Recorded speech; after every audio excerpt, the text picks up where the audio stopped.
Hai semuanya, selamat datang kembali di channel Dr. Francisca di Prancis. Sebelumnya gue mau mengucapkan selamat tahun baru 2025. Semoga di tahun ini kita selalu diberikan kesehatan, kesuksesan. Tentunya juga buat teman-teman yang sekarang lagi mendambakan buah hati, semoga tahun ini doanya segera dijamah oleh Tuhan, amin. Dan buat teman-teman juga yang sedang hamil, semoga kehamilannya diberikan kelancaran sampai persalinan nanti. Oke, di video kali ini gue pengen sharing, mungkin buat teman-teman yang udah follow akun Instagram gue, I'm Dr. Francisca. Di sana kalian sudah tahu bahwa sekarang gue sedang mengandung, yang dimana kandungan gue masuk usia 15 minggu. Di video kali ini gue cuma pengen sharing pengalaman gue di kehamilan gue yang ketiga ini, ya, yang bisa dibilang cukup spesial karena kehamilan ini gue dikasih rejeki kehamilan bayi kembar alias gemelik. Selain itu, gue juga pengen share karena di sini itu kehamilan gue, karena banyak banget yang nanya, dok, di program ya bayi tabung apa segala macam. Enggak, ini kehamilan natural, yang dimana kehamilan kembar yang sangat-sangat tidak direncanakan, yang asli langsung dari pencipta. Jadi nggak ada nggak ada inisiasi, nggak ada rencana sama sekali. Dan kebetulan juga gue sebenarnya menggunakan alat kontrasepsi IUD. Jadi di sini juga gue mau sedikit membahas tentang alat kontrasepsi IUD. Jadi bukan untuk mendiskriminasi ya, karena kita sama-sama tahu bahwa alat kontrasepsi IUD adalah salah satu alat kontrasepsi yang kita bisa bilang akurasinya cukup baik, yaitu 99%.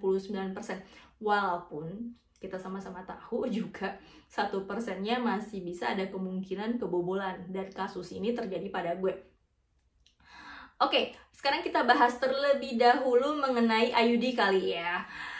IUD adalah salah satu alat kontrasepsi ya untuk mencegah kehamilan, yang dimana kita bisa bilang ini untuk digunakan untuk dalam jangka waktu panjang, penundaan untuk dalam jangka waktu panjang antara 4-5 tahun ya, yang dimana penempatan dari IUD ini adalah dimasukkan melalui liang vagina, kemudian dimasukkan sampai ke uterus alias rahim.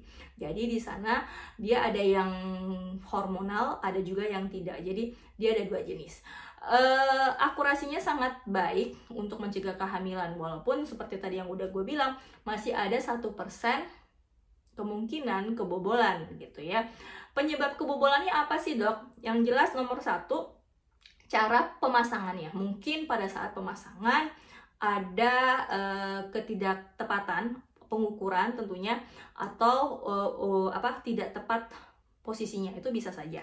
Kemudian dari usia dari IUD tersebut, misalnya nih sudah kelamaan tapi tidak dikontrol, itu juga bisa berpengaruh gitu ya.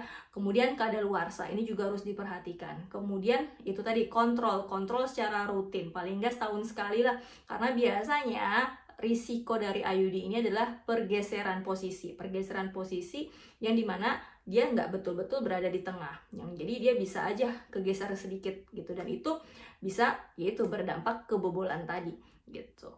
Tapi untuk kasus gue sebenarnya usia IUD gue itu baru 2 tahun, yang dimana baru juga dikontrol tahun lalu. Jadi sebenarnya ya nggak ada yang tahu. Balik lagi kalau Tuhan berkehendak ya begitulah ya intinya.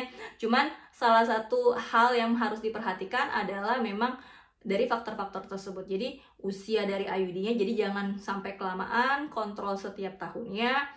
Kemudian tanggal kadaluarsanya, kemudian pemasangannya juga harus diperhatikan. Itu yang paling penting.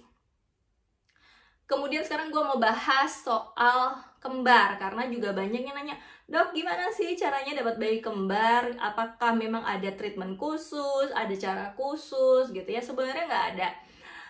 Kecuali kalau kalian memang program, dalam artian bayi tabung, yang memang terprogram kalian pengen punya bayi kembar gitu ya. Cuman dalam kasus gue, mengingat usia gue sudah masuk usia 34 tahun, yang dimana kita tahu risiko atau chance atau keberuntungan untuk dapat bayi kembar itu lebih tinggi saat kita masuk usia 30 tahun ke atas. Tapi pada kasus gue juga berbeda, karena biasanya kalau usia 30 tahun ke atas itu lebih ke kembar tidak identik. Tidak identik dalam artian kembar berasal dari dua telur yang berbeda. Jadi kalau kita sudah masuk usia 30 tahunan ke atas, itu ovulasinya kadang-kadang saat kita ovulasi itu kadang-kadang mengeluarkan dua telur sekaligus. Dan itu bisa jadi kembar tidak identik. Tapi pada kasus gue sedang hamil kembar identik. Nanti akan gue bahas lebih lanjut lagi ya. Apa itu kembar identik, apa itu kembar tidak identik, apa sih treatmentnya, apa perbedaannya, apa yang harus diperhatikan. Nanti akan gue bahas lebih lanjut. Jadi itu juga maksudnya tidak ada treatment khususnya. Cuman kalau untuk teman-teman yang usianya di atas 30 tahun itu memang risk atau kemungkinan untuk menghamil bayi kembar itu jauh lebih tinggi. Selain itu juga genetik, faktor genetik biasanya pembawanya adalah wanita. Pada kasus gue juga berbeda.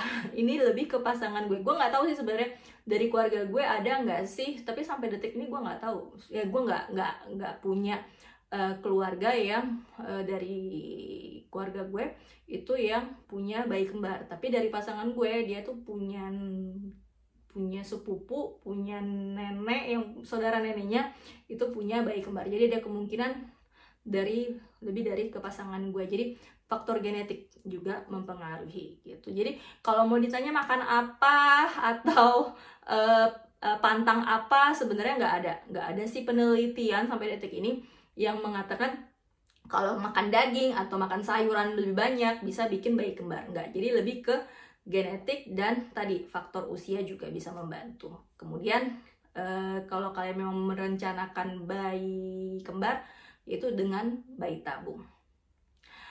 Kemudian di reels gue juga ngebahas tentang ya perbedaan simptom atau gejala saat kehamilan. Jadi gue bisa bilang dari kehamilan gue yang pertama, kedua sampai yang sekarang itu tuh gue merasakan simptom atau gejala yang berbeda. Memang setiap kehamilan itu punya ciri khasnya masing-masing. Gak ada kehamilan yang sama persis dengan kehamilan sebelumnya. Gue bisa bilang kehamilan pertama gue itu gue lebih santai. Gue masih bisa, waktu itu gue koas, masih bisa koas, nggak ada masalah. Kemudian kehamilan kedua juga sama, nggak ada masalah sekali. Cuman kehamilan ketiga ini gue bisa bilang mungkin karena juga bayi kembar ya, itu tuh jauh lebih lelah. Kemudian mual muntahnya juga lebih double karena memang kita ketahui pada kehamilan bayi kembar itu hormon kehamilannya jauh lebih meningkat dibandingkan pada kehamilan biasanya gitu.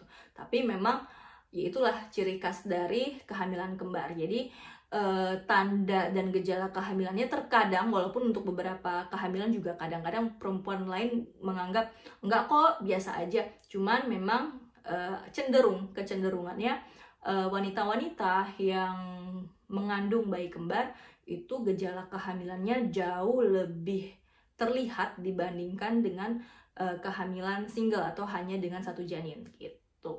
Jadi memang lebih berasa gitu. Selain itu gue juga ngebahas tentang depresi prenatal. Yaitu nanti akan gue bikin khusus ya videonya, karena ini menurut gue penting banget. Karena mungkin buat teman-teman lebih banyak mendengar tentang baby blues atau depresi postpartum gitu ya. Mungkin lebih sedikit yang menganggap ada ya dok, ternyata depresi prenatal. Ya ternyata ada, dan treatmentnya itu sangat-sangat penting. Karena mengingat bahayanya depresi prenatal ini yang nanti bisa berkelanjutan, yang bisa justru berbahaya setelah bayinya lahir, yaitu jatuh ke kondisi depresi postpartum atau baby blues tadi. Jadi ada beberapa treatmentnya, dan ini nanti akan gue bahas lebih lanjut.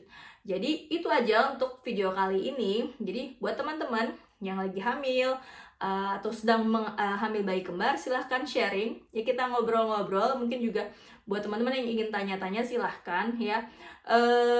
Tentunya apa ya, memang tidak mudah mau hamil kembar, hamil kehamilan single, itu semua tidak mudah. Jadi intinya buat teman-teman yang sedang hamil, semangat ya.